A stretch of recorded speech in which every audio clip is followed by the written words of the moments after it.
Hey guys, it's Joe Nathan here, and I'm here to talk about the Vegas eRace and how PRC manages to tear this thing down all the way to rubble. So let's talk about the race itself. Of course, it had a lot of money on the line. You're looking at $200,000 for one race. Insane for a sim race. Now, when you look at, like, say, iRacing and how much money the champion gets in their top series, that this is over the course of the season, they only get $10,000. So this was a really big deal for plenty of reasons, and the money is definitely one of them. Now, the marketing and the backing by Visa and Formula E is also humongous for sim racing, as it definitely helped market it and get it in front of more people's screens. And again, it was a great thing to see so many people actually pay attention to sim racing for once, even if they don't quite understand what's going on.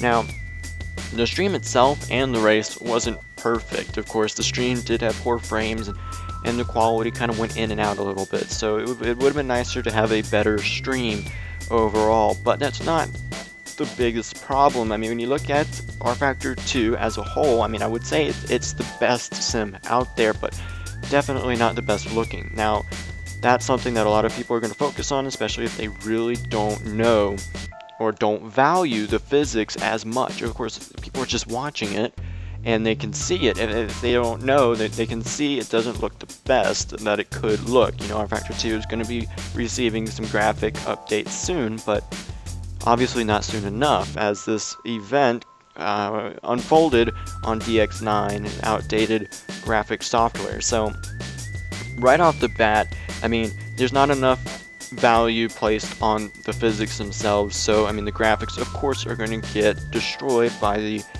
average viewer, and they did. You know, they definitely destroyed the graphics. They threw as much shade as they could.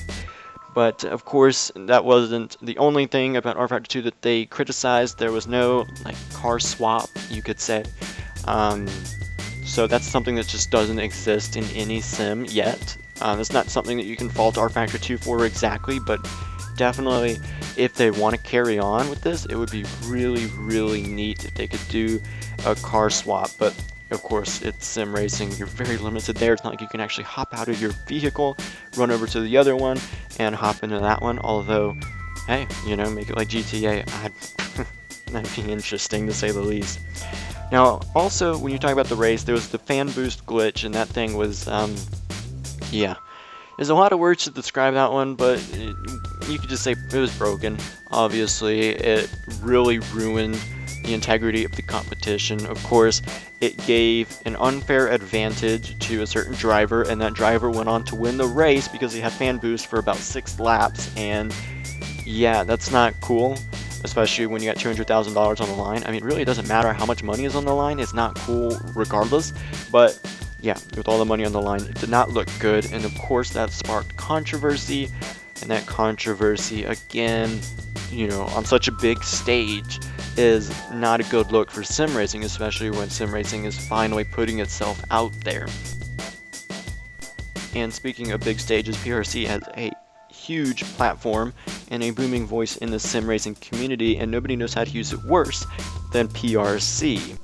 The hypocrisy is outstanding. Of course, they've called out other people for calling me insane, yet they go ahead and say anyone who enjoyed this race or wants to see more of this Vegas eRace type competition is also insane. So you got situations like that where it's like, okay, I enjoyed that race.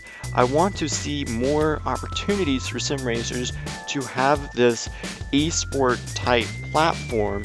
I want this to be something that could potentially bring more people into sim racing, and I'm insane for wanting that.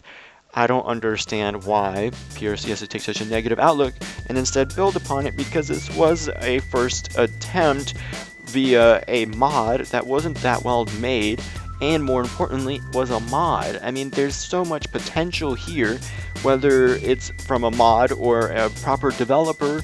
Who knows? What if Studio 397 puts together something for Formula E and it's actually great, it's fantastic, it's well tested, it works, and Formula E wants to back that, and the stream looks better, and there's no game breaking bugs, And then we have something to properly represent sim racing, and it's something that we all can gather around and create some noise and draw some more attention, because who doesn't want more attention?